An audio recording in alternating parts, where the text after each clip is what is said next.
Ego, दोनों में ego बहुत भयंकर रूप से टकरा रहा है। वो ये नहीं सोच पाते हैं कि एक शादी ढूंढने में चप्पल की एड़ियां घिस जाती हैं। हमारे बड़े बुजुर्ग जो थे वो ऐसे संस्कार दे रखे थे कि दहलीज की बातें दहलीज के भीतर हुआ करती थी, और यदि कोई ऐसी समस्या आती थी तो घर में बैठा करके उसका निराकरण हम लोग कर लिया करते थे।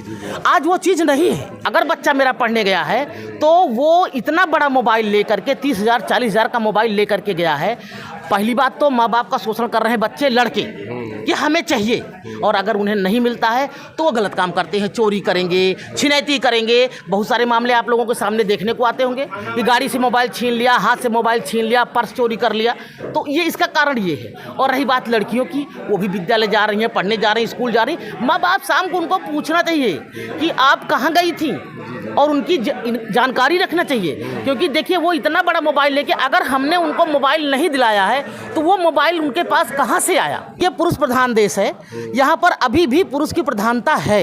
एक चीज़ मैडम आपको मैं काउंटर करना चाहूँगा कि केवल क्या दोष पुरुषों का ही दिया जा सकता है, क्या महिलाएं इसमें दोषी नहीं? क्योंकि जितने मामले आते हैं मैं देख रहा हूँ कहीं सासू हैं, ननद हैं, या महिलाओं का रोल बहुत ज़्यादा रहता है। क्या आपको लगता है सर? जी, इस समय सबसे बड़ी समस्या है कि महिला मतलब अमृत महोत्सव हम मना रहे हैं, आज़ादी के 75-76 साल से ऊपर हो गए हैं, किंतु अभी तक महिलाओं की स्थिति बहुत सुधरी नहीं। जो कानून बनाए जाते हैं उनका सही इम्प्लीमेंटेशन नहीं हो पा रहा है, दुरुपयोग ज़्यादा हो रहा है। हमारे साथ हैं इस समय अयोध्या की वरिष्ठ महिलाओं की जो आवाज़ बुलंद करने वाली अधिवक्ता मैडम कंचन दुबे जी हैं। आपसे मैडम मैं जानना चाहूँ, सबसे पहले अयोध्या दर्पण में स्वागत है आपका। जी धन्यवाद। सबसे पहले तो हम ये जानना चाहेंगे कि मैडम ये बताएं कि आपको क्या लगता है कि महिलाओं के प्रति जो भी कानून है वो धरातल पर उतर नहीं पा रहा है, उसका दुरुपयोग हो रहा है? जी देखिए, आपने जो क्वेश्चन किया है वो बिल्कुल सही है कि कानून तो बना और काफ़ी हद तक उसका अनुपालन भी हो रहा है, लेकिन कहीं ना कहीं कमी है। चाहे वो प्रशासन की कमी की वजह से हो या महिलाओं में, हमारी बहनों में अनिभज्ञता की वजह से हो। कभी कभी बहनों को हमारी जानकारी नहीं हो पाती है कि मेरे लिए कौन सा कानून है, और वो उसका लाभ नहीं ले पाती या वहाँ तक पहुँच नहीं पाती है। तो इसकी ना जानकारी होने की वजह से जो कानून हमारे बने हैं वो संरक्षण दे रहे हैं, महिलाओं को काफ़ी हद तक दे रहे हैं, लेकिन फिर भी अभी कहीं ना कहीं कमी है। बहुत सारी समस्याएं हैं जो बहनें हमारी नहीं कह पाती हैं, जिसका कारण ये है कि वो दबाव में रहती हैं, दहशत में रहती हैं। पारिवारिक, चाहे या ये मान लीजिए, आप कह लीजिए कि जैसे परिवार के सम्मान को बचाने के लिए अपने मान मर्यादा का ध्यान में रखते हुए वो नहीं समाज में आना चाहती हैं। तो ये सारी परिस्थितियां हैं जिनकी वजह से आज भी हम इतने वर्ष हो गए आज़ादी के, उसके बावजूद भी अभी कहीं ना कहीं हमें कहा जाता है कि हम बहुत सारे अधिकार मुझे मिल चुके हैं, महिलाओं को बहुत सारे अधिकार मिल चुके हैं, लेकिन कहीं ना कहीं आज भी हम बहुत पीछे हैं। बहुत सारी जगह ऐसी है जहाँ पर जाने के बाद महिलाओं का नाम भी नहीं लिया जाता। तो ये पुरुष प्रधान देश है, यहाँ पर अभी भी पुरुष की प्रधानता है। एक चीज़ मैडम आपको मैं काउंटर करना चाहूँगा कि केवल क्या दोष पुरुषों का ही दिया जा सकता है, क्या महिलाएं इसमें दोषी नहीं? क्योंकि जितने मामले आते हैं मैं देख रहा हूँ कहीं सासू हैं, ननद हैं, या महिलाओं का रोल बहुत ज़्यादा रहता है। क्या आपको लगता है सर? जी नहीं, ऐसा नहीं है। दोषी दोनों पक्ष हैं। केवल महिला ना दोषी है, ना केवल पुरुष दोषी है। यहाँ बहुत सारे मुकदमे आते हैं, दिन भर हम लोग यही देखते हैं कि बहुत सारे परिवार ऐसे हैं जो बहू से पीड़ित हैं, और बहुत सारी बहुएं हैं जो ससुराल वालों से पीड़ित हैं। तो समस्याएं दोनों तरफ हैं, और उसका कारण सिर्फ ये है एक दूसरे को ना समझ पाना। भाई सीधी सी बात है, चाहे वो मेरी बेटी हो चाहे किसी और की बेटी हो, विवाह करके किसी अन्य घर में जाती है जहाँ पर उसका पूरा परिवार अपना नहीं होता है, लेकिन उसे अपना मानना होता है। लेकिन कहीं ना कहीं ये जो गैप है, या ये कहें कि नासमझी है, नहीं समझ पाती उसको अपना परिवार, और छोटी छोटी बातों को लेकर के वो सड़क पर आ जाती हैं, यहाँ तक कि कोर्ट की दहलीज तक आ जाती हैं। और कुछ बहनें हमारी ऐसी भी हैं जो उन चीज़ों को समझती हैं, और उसी ससुराल को जहां वो जाती हैं उसको अपना घर समझती हैं, और ससुराल वालों को अपने परिवार की तरह समझती हैं, माँ बाप की तरह समझती हैं। तो वहां पर इस तरह की कोई समस्या नहीं आती है। ऐसे ही पुरुष वर्ग के लिए है कि जो पुरुष वर्ग किसी स्त्री को ब्याह करके लाता है तो उसकी ये जिम्मेदारी है कि वो अपनी पत्नी को समझे और पत्नी का दर्जा दे, और वही चीज़ लड़की के लिए भी लागू होती है कि यदि वो पति के साथ गई है ब्याह करके, तो पति ही उसका अपना है, उसका परिवार अपना है, ये मान करके चलें तो मैं समझती हूँ कि काफ़ी हद तक ये समस्याएं ख़त्म हो जाएंगी। और मैं आपको पीछे ले चलना चाहूँगी कि देखिए, पहले मामले कम आते थे।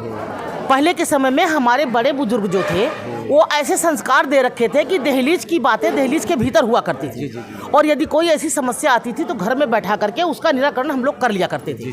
आज वो चीज़ नहीं है, क्योंकि दोनों परिवार, चाहे लड़का पक्ष हो या लड़की पक्ष हो, ईगो, दोनों में ईगो बहुत भयंकर रूप से टकरा रहा है। वो ये नहीं सोच पाते हैं कि एक शादी ढूंढने में चप्पल की एड़ियाँ घिस जाती हैं। दोनों परिवार की, चाहे लड़की की एड़ियाँ घिसती हैं और लड़का वाले सोचते हैं कि मेरा बेटे का ब्याह हो जाता। लेकिन ब्याह हो जाने के बाद उनके इतने नक्शे नखरे निकलते हैं, चाहे वो बेटियाँ हो चाहे बेटे हो। तो दोनों तरफ से समस्याएं हैं। समस्या की सिर्फ एक तरफ से नहीं है कि एक तरफ से समस्या। तो पहले के लोग, हमारे बड़े बुजुर्ग उस चीज़ों को संभालते थे, लोगों को समझा बुझा करके एक करने का काम करते थे। आज परिवार टूट ज़्यादा रहे हैं, बन कम रहे हैं। हम लोग दिन भर देखते हैं, हम तो कई वर्षों तक विधिक सेवा प्राधिकरण की तरफ से सुलह समझौता केंद्र की मेंबर भी रही हूँ। तो छोटी छोटी बातों को लेकर के और स्थिति इतनी गंभीर हो जाती है कि एक दूसरे को देखना तक नहीं चाहते लोग। तो ऐसे में माँ बाप का बहुत बड़ा रोल होता है। क्या मैडम आपको लगता है कि पाश्चात्य संस्कृति का काफ़ी हावी होती जा रही है इसमें? जी बिल्कुल।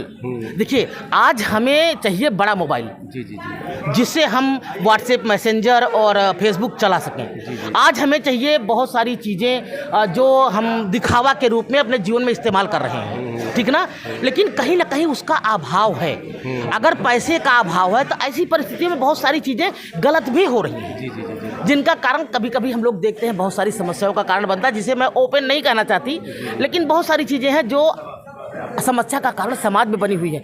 भाई, मैं सीधी सी बात ये कहना चाहती हूँ, चाहे वो बेटी वाले हों चाहे बेटे वाले हों, कभी भी अपने बच्चों से हमें दूर नहीं होना चाहिए। उनकी जो वो एक्टिविटी है, वो क्या करते हैं दिन भर, इसके बारे में शाम को हमें उनसे जानकारी, उनकी फीडबैक ज़रूर लेनी चाहिए।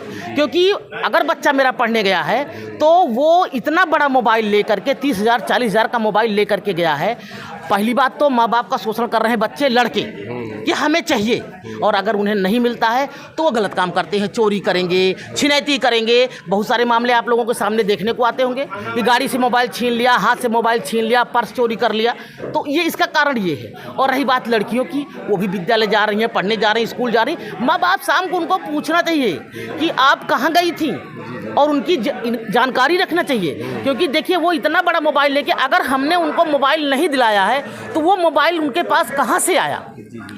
ये सारे कारण परिवार को, बच्चों को बर्बादी की तरफ ले जाने में, और कानून बना है तो कानून का गलत इस्तेमाल होने में बहुत बड़ी अहम भूमिका निभा रहा है। मैडम का कहना है कि इस समय एक तो पहली चीज़ ईगो टकरा रहा है, दूसरी चीज़ आधुनिकता, तीसरी चीज़ अपनी जिम्मेदारियों से हम हट रहे हैं। थोड़ा आज के समय में ये है, इन तीनों का समन्वय बना के हमको चलना पड़ेगा, तभी हम अपने समाज को आगे ले। अयोध्या दर्पण से बात किया मैडम, इसके लिए ढेर सारी बधाई। आपको बहुत बहुत धन्यवाद कि आपने अपने अयोध्या दर्पण में मुझे बोलने का मौका दिया, समाज में संदेश देने का मौका दिया। इसके लिए आपको बहुत बहुत धन्यवाद। धन्यवाद मैडम।